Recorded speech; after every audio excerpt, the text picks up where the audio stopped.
Good morning students, स्वागत है आप सभी का हिमायर के इस डिजिटल प्लेटफॉर्म पर। और स्टूडेंट्स, जैसा कि आप लोगों की बार बार क्वेरी थी, बार बार आपके क्वेश्चन, बार बार आपके कमेंट आए थे कि सर 12th एग्रीकल्चर के बाद हम क्या करें। बिल्कुल पूछना भी सही था आप सभी लोगों का, क्योंकि जब किसी स्टूडेंट को जानकारी नहीं होती तो वो किसी गलत लाइन का चुनाव कर लेता है, और जब वो गलत लाइन का चुनाव करता है तो उसका पूरा कैरियर, उसकी पूरी जिंदगी है वो खतरे में हो जाती है। तो स्टूडेंट्स, आज की इस वीडियो में मैं वही सारी चीजें जो आप मुझे बार बार कमेंट करके पूछ रहे हो वो आपको बताने वाला हूँ। जैसे सबसे पहले हम जानेंगे कि हम एग्रीकल्चर की जो कैरियर है हमारा, हम एग्रीकल्चर में कौन कौन से कोर्स कर सकते हैं, एग्रीकल्चर के अलावा हम कौन कौन से कोर्स कर सकते हैं, और हमारे पास ऐसी भी जानकारी होनी चाहिए कि जो, जैसे मान लो हमें अगर जॉब की जल्दी जरूरत हो, कुछ स्टूडेंट्स ऐसे होंगे जो गरीब परिवार से होंगे, उनको जॉब की बहुत ही जल्दी आवश्यकता होगी, तो हम उस चीज के बारे में भी बात करेंगे कौन कौन सी जॉब है जिनको आप बहुत ही जल्दी पा सकते हो। जैसे इसमें मेरे मोटे तौर पर अगर मैं प्रश्न बताऊं तो एक तो जैसे बीएससी करें या वेटनरी करें। कई सारे स्टूडेंट्स का प्रश्न होता है कि सर मैं बीएससी करूं या फिर मैं वेटनरी करूं, और कई सारे स्टूडेंट्स मुझे पूछते भी हैं कॉल करके। दूसरा मेरा है क्या नर्सिंग कर सकते हैं। काफी सारे स्टूडेंट्स मुझे कल पूछ रहे थे, नहीं मुझे कमेंट करके पूछते हैं, कॉल करके पूछते हैं कि सर हम एग्रीकल्चर से हैं, हम नर्सिंग कर सकते हैं या नहीं कर सकते। आगे मैं बात करूं तो स्टूडेंट्स मुझे पूछते हैं कि सर अगर जेट में कॉलेज ना मिले तो हम क्या करें। अब ये समस्या यहाँ भी होने वाली है आगे, क्योंकि जेट का रिजल्ट आएगा, जिन स्टूडेंट्स को कॉलेज नहीं मिलेंगे वो यही प्रश्न करेंगे कि सर जेट में मुझे कॉलेज नहीं मिली, अब मैं क्या करूँ। नेक्स्ट में बात करूँ स्टूडेंट्स, जल्दी नौकरी कैसे लगेगी। ये प्रश्न मेरे पास हजारों बार आया है। जितने भी स्टूडेंट्स मुझे जानते हैं, जितने भी स्टूडेंट्स मुझे कॉल करते हैं, वो सारे स्टूडेंट्स मुझे पूछते हैं कि सर आप तो ये बताओ जल्दी नौकरी कैसे लगेगी। तो आज की इस वीडियो में स्टूडेंट्स हम इतने सारे प्रश्नों के बारे में चर्चा करने वाले हैं, और सारे ही जो प्रश्न हैं उनको बहुत ही बारीकी से समझेंगे, और कैरियर की जितनी भी जानकारी है वो आपको इस वीडियो से समझ में आ जाएगी। और मुझे लगता है कि ये वीडियो देखने के बाद आप लोग अपना कैरियर बेहतर तरीका से चुन सकोगे। तो चलिए स्टूडेंट्स शुरू करते हैं अपनी वीडियो। और वीडियो में जाने से पहले यदि आप लोग अभी तक चैनल पर नए हैं तो एक बार चैनल को सब्सक्राइब करें और वीडियो को लास्ट में शेयर जरूर करें। अगर वीडियो आपको पसंद आए तो वीडियो को शेयर जरूर करें। अब स्टूडेंट, सबसे पहले मैं बात करूं कि हमें एग्रीकल्चर में कौन कौन से कोर्सों में एलिजिबिलिटी होती है, कि कौन कौन से कोर्स हम एग्रीकल्चर में कर सकते हैं। सबसे पहली बात हमारी यही आती है, क्योंकि आप लोगों को अभी तक ये नहीं पता कि हम एग्रीकल्चर में कौन कौन से कोर्स कर सकते हैं। तो वही चीज सबसे पहले हम जानते हैं कि कृषि के क्षेत्र में कौन कौन से कोर्स हैं जो कृषि विद्यार्थी कर सकते हैं। यानी हमने मान लो 12th पास की एग्रीकल्चर से, तो हमें आगे कौन कौन से कोर्स मिलने वाले हैं, कौन कौन से कोर्स हम कर सकते हैं, उन कोर्सों के बारे में सबसे पहले मैं आपसे चर्चा करूंगा। तो स्टूडेंट, सबसे पहले अगर मैं कोर्स की बात करूं तो सबसे पहला कोर्स होता है BSc honours agriculture. BSc honours agriculture. अब स्टूडेंट्स, यहां मैं आपको एक चीज बताना चाहूंगा काफी इंपोर्टेंट। एक तो होती है बीएससी ऑनर्स एग्रीकल्चर और एक होती है बीएससी एग्रीकल्चर, यानी केवल बीएससी एग्रीकल्चर होती है और एक बीएससी ऑनर्स एग्रीकल्चर होती है। दोनों में अंतर क्या है ये चीज मैं आपको अगली वाली वीडियो में बताऊंगा। नेक्स्ट अगर मैं बात करूं, हम कर सकते हैं बीएससी ऑनर्स हॉर्टिकल्चर। हम स्पेशल एग्रीकल्चर से करना चाहें तो एग्रीकल्चर से कर सकते हैं, और अगर हम हॉर्टिकल्चर से करना चाहें तो हम स्पेशल हॉर्टिकल्चर से भी कर सकते हैं। नेक्स्ट में बात करूं, अगली आती है बीएससी ऑनर्स फॉरेस्ट्री।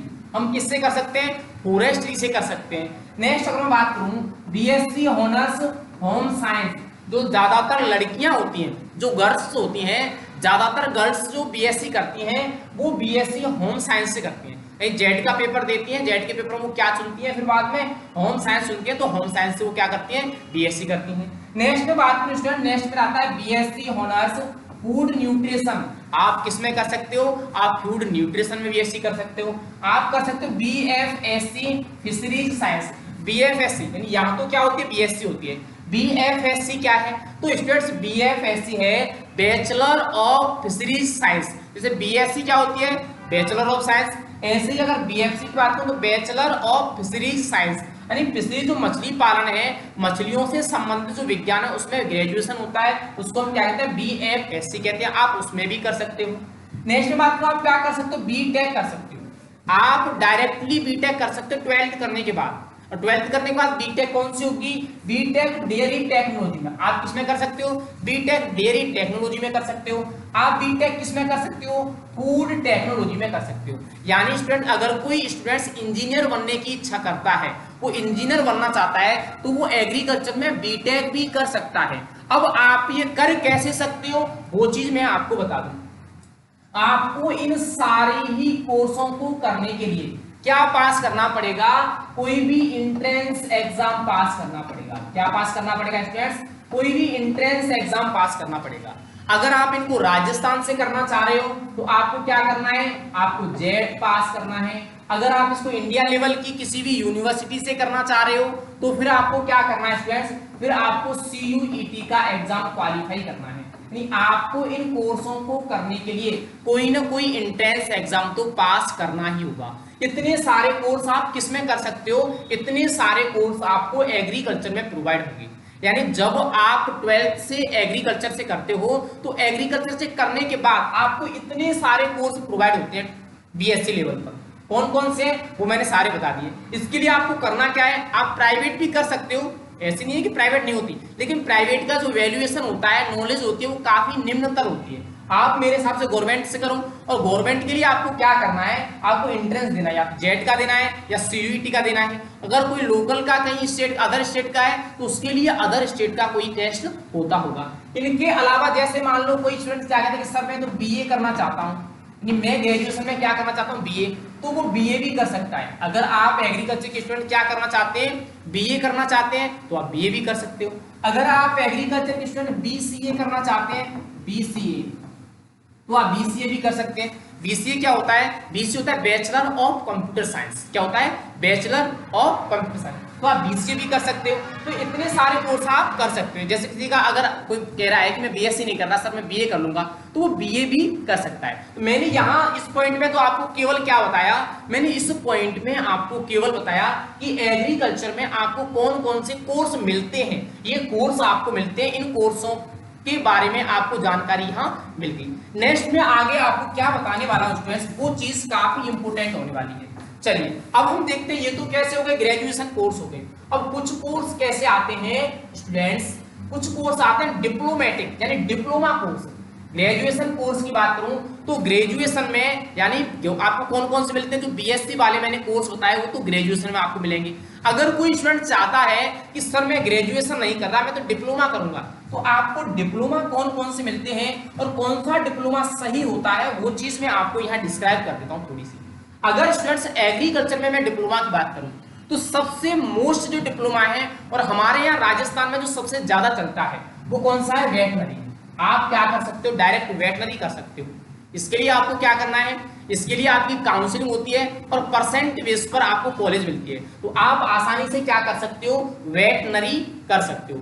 ये हमारे यहाँ 2 वर्ष का होता है। अगर मैं राजस्थान की बात करूं तो राजस्थान में ये 2 वर्ष का होता है, लेकिन अगर मैं अदर स्टेट की बात करूं तो कई जगह ये 1 वर्ष का भी होता है। आप बाहर से भी कर सकते हो, जैसे LPU, लवली, ये जो यूनिवर्सिटियां हैं ये 1 वर्ष का डिप्लोमा कराती है वेटनरी में। तो जरूरी नहीं है कि आप 2 वर्ष वाला करो, आप 1 वर्ष वाला डिप्लोमा भी कर सकते हो। अब एग्रीकल्चर में तो अपना मोटे तौर पर यही आता है डिप्लोमा। दूसरा, लेकिन अगर कोई स्टूडेंट्स करना चाहे कि मैं एग्रीकल्चर में नहीं कर रहा, मैं दूसरे कोर्स के तरीके से डिप्लोमा करूंगा, तो दूसरा हमारे राजस्थान में जो सबसे बड़ा डिप्लोमा है वो है BSTC या इसको हम कहते हैं DLED। आप क्या कर सकते हो, आप BSTC या DLED कर सकते हो, और BSTC या DLED करने के बाद क्या दोगे, शिक्षक का या टीचर का पेपर दोगे, तो आप क्या बन जाओगे, आप टीचर बन जाओगे। वेटनरी करने के बाद आप क्या बनते हो, पशुधन सहायक बनते हो। इसके बाद आप क्या बन जाओगे, टीचर बन जाओगे। आप क्या कर सकते हो, आप ITI या पॉलिटेक्निक कर सकते हो। ऐसा नहीं है कि आप एग्रीकल्चर के हो तो आप एग्रीकल्चर से ITI और पॉलिटेक्निक नहीं कर सकते। आप ITI या पॉलिटेक्निक कर सकते हो, किसी भी कंपनी में जा सकते हो, किसी भी गवर्नमेंट संस्थान में ITI और पॉलिटेक्निक वाले जो स्टूडेंट्स हैं इनके लिए स्पेशल जगह निकलती हैं, तो आप वहां भी जा सकते हो। नेक्स्ट अगर मैं बात करूं स्टूडेंट्स, नर्सिंग। अब कई स्टूडेंट्स का प्रश्न होता है कि वो नर्सिंग कर सकते हैं या नहीं कर सकते। तो स्टूडेंट्स मैं आपको एक चीज बता दूं, नर्सिंग कई स्टेट में बैन हो चुकी है। नर्सिंग को क्या कर दिया गया, बंद कर दिया गया कई जगह, लेकिन कुछ कुछ नर्सिंग जैसे कोर्स होते हैं जिनको आप कर सकते हो। आप भले ही एग्रीकल्चर के हो, कुछ ऐसे कोर्स होते हैं नर्सिंग में और मेडिकल में जिनको आप कर सकते हो। नेक्स्ट में अगर बात करूं PTI, ये जबरदस्त रहने वाले हैं, आगे जो मैं बता रहा हूं ये जबरदस्त रहने वाले हैं। PTI क्या होता है स्टूडेंट्स, PTI होता है फिजिकल टीचर। क्या होता है, फिजिकल टीचर होता है जो स्कूलों में लगता है। उसके लिए आपको क्या करना होता है, उसके लिए आपको एक PTI का डिप्लोमा करना होता है। तो आप मेरे हिसाब से डिप्लोमा करो, उसके साथ ग्रेजुएशन करो, तो आपकी जो नौकरी की संभावना होगी वो ज्यादा होगी। और अच्छी नौकरी भी होगी इसके साथ में, क्योंकि पीटीआई की जगह हर साल लगभग निकलती रहती है और ये नौकरी काफी अच्छी है। पीटीआई का आप डिप्लोमा करते हो और काफी लोगों को इसकी इंफॉर्मेशन नहीं होती, कई लोग इसके बारे में नहीं जानते। नेक्स्ट में बात करें लाइब्रेरियन, ये भी काफी इंपॉर्टेंट है, इसका स्कोप बहुत होता है। आजकल कोई भी यूनिवर्सिटी हो, कोई भी कॉलेज हो, चाहे कोई शिक्षा विभाग है, यानी हर डिपार्टमेंट में जो भी शिक्षा से संबंधित हैं उनमें क्या निकलती है, लाइब्रेरियन की जगह निकलती है स्टूडेंट्स। किसकी जगह, लाइब्रेरियन की। और उसके लिए एक लाइब्रेरियन का डिप्लोमा होता है 1 वर्ष का। कितना, 1 वर्ष का एक लाइब्रेरियन का डिप्लोमा होता है। वो डिप्लोमा करके आप उसमें फॉर्म डाल सकते हो। काफी कम स्टूडेंट्स ऐसे निकलते हैं जो लाइब्रेरियन का डिप्लोमा करते हैं, जो पीटीआई का डिप्लोमा करते हैं, ऐसे काफी कम स्टूडेंट्स हैं। तो आप लोग क्या कर सकते हो, इन दोनों का डिप्लोमा करके आगे अपना कैरियर चुन सकते हो, यानी आगे आगे तो आप फिजिकल टीचर बन सकते हो या आप क्या बन सकते हो, लाइब्रेरियन बन सकते हो। नेक्स्ट आप क्या कर सकते हो डिप्लोमा में, आप इंफॉर्मेशन टेक्नोलॉजी का कोर्स कर सकते हो। क्या कर सकते हो, इंफॉर्मेशन टेक्नोलॉजी। अब स्टूडेंट्स इंफॉर्मेशन टेक्नोलॉजी क्या है, सूचना सहायक की जगह आती है हर डिपार्टमेंट में। कोई सा भी डिपार्टमेंट हो, हर डिपार्टमेंट में सूचना सहायक की जगह होती है और सूचना सहायक की जगह बहुत ज्यादा निकलती हैं। और ये समझ लो कि स्टूडेंट्स कम होते हैं इसमें। कम क्यों होते हैं, क्योंकि इंफॉर्मेशन टेक्नोलॉजी का डिप्लोमा सभी के पास नहीं होता। तो आप लोग क्या कर सकते हो, आप लोग इंफॉर्मेशन टेक्नोलॉजी का डिप्लोमा भी कर सकते हो। तो ये तो मैंने कौन से बता दिया आपको, डिप्लोमेटिक कोर्स। अगर आप ग्रेजुएशन नहीं करना चाह रहे तो ग्रेजुएशन के बाद आप क्या कर सकते हो, डिप्लोमेटिक कोर्स कर सकते हो। मैंने आपको सारे ही डिप्लोमेटिक कोर्स बता दिए जिनको आप एग्रीकल्चर में कर सकते हो। नेक्स्ट में अगर बात करूं स्टूडेंट्स, तो मेरी सबसे जो महत्वपूर्ण बात आती है वो सबसे लास्ट में आती है। मेरी नेक्स्ट बात क्या है, नेक्स्ट बात ये कि सर हमारे चाहिए जल्दी से जॉब। आप लोग भी मुझे कमेंट करके कहते हो कि सर हमें तो चाहिए सरकारी नौकरी, हमें तो चाहिए जॉब, तो मैं जल्दी से जॉब कैसे पाऊंगा। बात तो सही है, क्योंकि सारे स्टूडेंट्स गरीब परिवार से, एग्रीकल्चर में जितने भी स्टूडेंट्स आते हैं वो मिडिल क्लास फैमिली से होते हैं। और मिडिल क्लास फैमिली की इतनी पैसे की स्थिति, इतनी आर्थिक स्थिति खराब होती है कि वो ज्यादा पैसा बच्चे पर खर्च नहीं कर सकते। तो आपको नौकरी चाहिए। अब कौन कौन सी नौकरी है जो आप केवल 12th पास कर सकते हैं, क्योंकि आप लोग तो भी क्या हो, 12th की है इस साल। तो 12th पास कौन कौन सी नौकरियां निकलती हैं, कौन कौन सी भर्तियां होती हैं, वो मैं आपके सामने डिस्क्राइब कर देता हूँ। अगर स्टूडेंट्स में बात करूं एग्रीकल्चर में, तो एग्रीकल्चर में केवल इकलौती भर्ती है जो 12th बाद होती है। अब वो इकलौती भर्ती कौन सी है, आप लोगों को भी पता होगा, उसका नोटिफिकेशन भी जारी होने वाला है, एग्रीकल्चर सुपरवाइजर। आप क्या कर सकते हो, आप एग्रीकल्चर सुपरवाइजर की तैयारी कर सकते हो। इकलौती भर्ती है एग्रीकल्चर की जो किसके बेस पर होती है, जो 12th बेस पर होती है एग्रीकल्चर में, और इसके बाद कोई भी भर्ती नहीं है जो 12th बेस पर होती है। केवल कौन सी भर्ती है, एग्रीकल्चर सुपरवाइजर है। अब इसकी जगह निकलने वाली है, एग्जाम डेट फिक्स हो गई है। तो आप लोग क्या कर सकते हो, मेरे हिसाब से सबसे बेस्ट अगर नौकरी चाहिए तो आप एग्रीकल्चर सुपरवाइजर की तैयारी कर सकते हो। एग्रीकल्चर में तो केवल ये है, लेकिन कई लोग क्या कहते हैं कि सर मैं सुपरवाइजर की तैयारी नहीं कर सकता, मेरी उम्र नहीं हुई है, अभी वैकेंसी आने वाली है, या फिर अगर मेरा सुपरवाइजर में नहीं हुआ तो फिर मैं क्या करूंगा। तो फिर आपके पास कई सारे ऑप्शन हैं, और इसके अलावा जो मैंने लिखे उनके अलावा भी कई सारे ऑप्शन होते हैं, लेकिन मोटे तौर पर जो ऑप्शन होते हैं वो मैं आपको यहाँ बता रहा हूँ। जैसे अगर आप पुलिस की करना चाहो, आप पुलिस की तैयारी कर सकते हो, आप एलडीसी की तैयारी कर सकते हो, लोअर डिवीजन क्लर्क, यानी जो ऑफिसों में टाइपिंग का काम करते हैं, जो बाबू बोलते हैं उसको, जो बाबू होते हैं वो क्या होते हैं, वो एलडीसी होते हैं, वो 12th पास वैकेंसी निकलती है। आप एसएससी में जा सकते हो, एसएससी में बहुत सारी वैकेंसी निकलती है, इंडिया लेवल की वैकेंसी होती है और बहुत सारी भर्तियां आती हैं, हर साल आती हैं एसएससी में। नेक्स्ट बात करूं रेलवे, सबसे बड़ा विभाग। अगर मैं इंडिया में सबसे ज्यादा नौकरी देने वाले डिपार्टमेंट की बात करूं तो कौन सा डिपार्टमेंट है, रेलवे डिपार्टमेंट है। 12th बेस पर कई सारी भर्तियां निकलती हैं और एक एक बार में लाखों भर्तियां निकलती हैं। ये ऐसे निकलती नहीं है जैसे हमारे यहाँ राजस्थान में भर्ती निकलेंगी 2100 पद निकले, 2200 पद निकले, यहाँ लाखों पद निकलते हैं रेलवे में हर साल। नेक्स्ट में अगर बात करें, आप क्या कर सकते हो, अग्निवीर। क्या बन सकते हो, अग्निवीर बन सकते हो। जिन स्टूडेंट्स की बॉडी थोड़ी सी हष्ट-पुष्ट है, जो अच्छे खाते पीते हैं, यानी जो दौड़ अच्छी लगाते हैं और जिनका मनसा है कि वो आर्मी में जाएं, तो वो स्टूडेंट्स क्या कर सकते हैं, वो अग्निवीर की तैयारी कर सकते हैं। वो आर्मी में जा सकते हैं, वो नेवी में जा सकते हैं, वो एयरफोर्स में जा सकते हैं, वो यहां से डिफेंस में जा सकते हैं। नेक्स्ट बात को आप क्या करते हैं, ग्रुप डी। अब ग्रुप डी ये रेलवे वाला नहीं है, राजस्थान जो हमारा डिपार्टमेंट है राजस्थान का, उसमें कई सारे डिपार्टमेंट ऐसे जो ग्रुप डी की भर्ती करते हैं। कई तरह की ग्रुप डी की भर्ती होती है, जैसे हाई कोर्ट में ग्रुप डी की भर्ती हो गई, शिक्षा विभाग में ग्रुप डी की भर्ती हो गई, एग्रीकल्चर डिपार्टमेंट में ग्रुप डी की भर्ती हो गई। तो कई सारे डिपार्टमेंट में क्या होती है, ग्रुप डी की भर्तियां होती है, जिनको आप 12th बेस पर कर सकते हो। एक आती है फॉरेस्ट गार्ड और फॉरेस्टर। यानी वन रक्षक और वनपाल, जिनको क्या कहते हैं, वन रक्षक और वनपाल। ये भर्ती भी काफी अच्छी होती है और ये नौकरी सबसे जबरदस्त होती है वन रक्षक और वनपाल की। तो आप लोग क्या कर सकते हो, आप लोग वन रक्षक या वनपाल की भी तैयारी कर सकते हो, जो किस बेस पर होती है, 12th बेस पर होती है। लेकिन स्टूडेंट्स अब मैं आपको एक काफी इंपोर्टेंट चीज बताने वाला हूं, वो थोड़ा सा ध्यान देना। अब इंपोर्टेंट चीज क्या है कि अगर आप सुपरवाइजर का पेपर देते हो तो इसके लिए आपको क्या होना चाहिए, 12th से एजी से पास होना चाहिए। केवल क्या होना चाहिए, 12th एजी से पास होना चाहिए, जो कि आप सारे स्टूडेंट्स हो, जो कि आप सारे स्टूडेंट 12th एग्रीकल्चर से पास हो। लेकिन स्टूडेंट्स में अगर बात करूं कि अगर आप इन भर्तियों में आवेदन करना चाहते हो, जो भर्ती मैंने यहाँ बताई है 2 नंबर से लेकर के 8 नंबर तक, इन भर्तियों में अगर आप आवेदन करना चाहते हो तो आपको एक एग्जाम देना पड़ेगा। उस एग्जाम को हम कहते हैं सीईटी। क्या कहते हैं, सीईटी। अगर आप सीईटी का एग्जाम पास करते हो, अगर आप क्या करते हो, सीईटी का एग्जाम पास करते हो, तभी आप इन भर्तियों हेतु फॉर्म भर पाओगे। आपका फॉर्म इन भर्तियों में कब भरा जाएगा, जब आप पहले क्या पढ़ लोगे, सीईटी का एग्जाम पास कर लोगे। और स्टूडेंट ये जो सीईटी का एग्जाम है ये हर वर्ष होता है। कब होता है, हर वर्ष। और हर वर्ष में 2 बार होता है। सीईटी का एग्जाम एक साल में 2 बार होता है।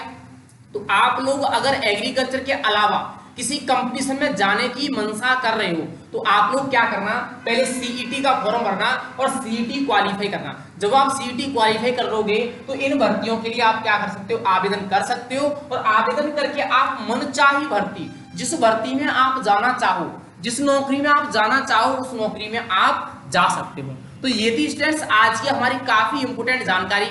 मुझे लगता है सारे स्टूडेंट्स को काफी अच्छी तरह से समझ में आया होगा।